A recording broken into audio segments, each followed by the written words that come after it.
Love is in the air, even it. You are what people call older. We know that love doesn't know age. I have for you a story sent to me by a lady named Tess. This is a story that you listen to. 7 months had passed since Tess returned from the lake. Life had returned to its familiar rhythm, steady, dutiful, a little colorless.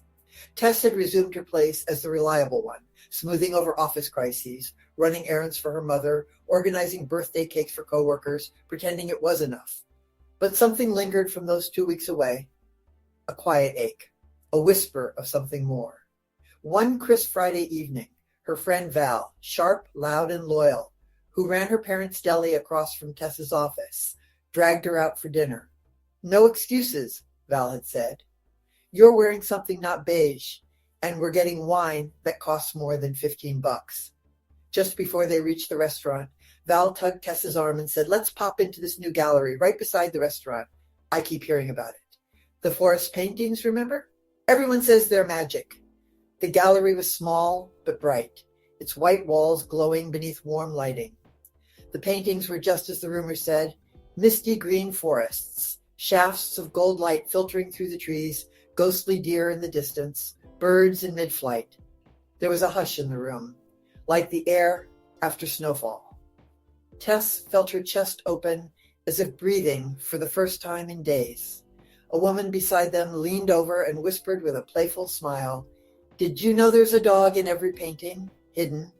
You just have to find it. Val grinned. You're on. Let's see if we can find dogs. They moved from painting to painting, spotting curled tails behind tree trunks, canine shadows in dappled light. Tess leaned closer to one large canvas, sunlight breaking over a ridge, a shape beneath the brush. She said, there, that could be a spaniel. And then a voice behind her said, I think that one's a retriever. She turned and froze. It was Jack. Jack from the lake. Jack, who had arrived too late with a thermos of coffee and something almost like hope. She blinked. He looked different, slightly cleaner shaven, better dressed, but the same soft, open eyes. The ones that had watched her walk barefoot past the dock, morning after morning. He held out a hand. Jack Manuel, he said with a crooked smile. You might remember me from Wellwood Cottages. Tess stared, dumbfounded. Val's eyes widened. Wait a minute. Jack Manuel? These are yours? Your? These are famous. Jack laughed, a little awkwardly. I wasn't trying to keep secrets. Just didn't feel like that kind of conversation at the lake. Didn't think I'd get the chance to explain either, to be honest. Tess found her voice. You paint dogs into all of them. I thought I would paint the lady of my dreams into my paintings, but I only got as far as including dogs, he said softly. I figured people would relate to dogs and get a kick out of looking for one in each work. Her heart stuttered. Val discreetly melted away into the wine bar next door. That night, Tess and Jack sat in the gallery after closing, talking until the owner turned off the lights.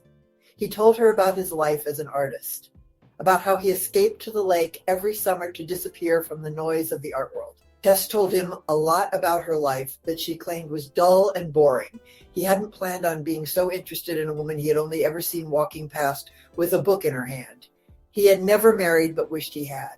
And when I finally worked up the nerve to talk to you, he said you were gone. Tess smiled. You should have tried earlier. Their second beginning was different. They dated cautiously. Tess, wary. Jack, persistent but respectful. There were bumps. Tess didn't trust the fairy tale. Jack's gallery work kept him busy, and the art world had expectations Tess didn't always understand. He invited her to events.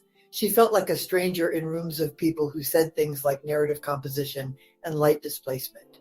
At one show in Toronto, Tess overheard someone say she looked like the gardener, not the girlfriend. That night in the hotel, she nearly told Jack it was too much. But he sat beside her, took her hand, and said, Tess, I don't care if you ever understand the art world. I just want you in mine. So, she stayed. They bought a house together at the edge of town, near a wooded trail where they could walk in the evenings. It had a sprawling backyard that needed taming, a half-fallen fence, and a field beyond the lot line that locals called the back 40. It was perfect. Jack built a massive studio there, huge windows facing the east, the kind of quiet he needed to work, and enough space for messy, glorious creations. Tess, meanwhile, left her office job finally. She started a small business organizing retreats for businesses, which also provided wall space for local artists to show their works. The local resort worked perfectly. And then, just when the days had fallen into a new, delicious rhythm, morning tea, baby birds nesting near the kitchen window, Jack singing off key in the shower, came something unexpected. 2 pink lines. Baby number 1. Tess laughed when she saw them. Cried too. At 46, she hadn't expected this. But life, it seemed, still had its surprises. They got married under the trees on the back 40. Just them, close friends, family. Val made the cake. The local restaurant catered. Her dad brought beer and wine. Jack painted Tess in her wedding dress into one of his new forest pieces. If you looked hard enough, you could just see it, billowing through the mist, with a small dog at her heels. When their daughter was born, they named her Hollis, after the Holland trip Tess took with her mother. The baby arrived squalling and red-faced, but when Jack whispered to her, "I found the dog in every forest, but I was always looking for you," she quieted, blinking those same moss-green eyes as Tess. And on quiet evenings now, Tess stands in the doorway of the studio, Hollis on her hip, watching as Jack mixes paints and argues with himself about clouds. Tess smiles. She had waited. She had given. And now she was home. If you have not heard part 1 of Tess's story, I recommend watching it next, as her journey makes this ending even more meaningful. Please tell us about love in the comments below. Subscribe for more women over 50 issues and stories, especially love stories. Watch for the next love story.